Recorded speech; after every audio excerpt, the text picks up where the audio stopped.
بسم اللہ الرحمن الرحیم۔ السلام علیکم۔ امام غزالی رحمۃ اللہ علیہ فرماتے ہیں، سب انسان مردہ ہیں، زندہ وہ ہیں جو علم والے ہیں۔ سب علم والے سوئے ہوئے ہیں، بیدار وہ ہیں جو عمل والے ہیں۔ تمام عمل والے گھاٹے میں ہیں، فائدے میں وہ ہیں جو اخلاص والے ہیں۔ سب اخلاص والے خطرے میں ہیں، کامیاب وہ ہیں جو تکبر سے پاک ہیں۔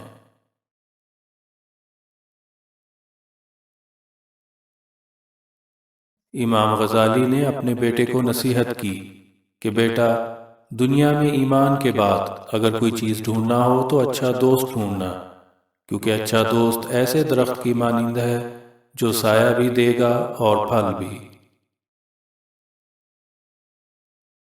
اگر رزق عقل اور دانش سے ملتا تو جانور اور بیوقوف بھوکے مر جاتے۔ انسان کی تمام پریشانیوں کی وجہ مقدر سے زیادہ چاہنا، وقت سے پہلے چاہنا اور قناعت پسندی کی کمی ہے۔ دنیا نصیب سے ملتی ہے اور آخرت محنت سے، لیکن لوگ محنت دنیا کے لیے کرتے ہیں اور آخرت کو نصیب پر چھوڑ دیتے ہیں۔ اللہ تعالی ہم سب کو عمل کی توفیق دے، آمین۔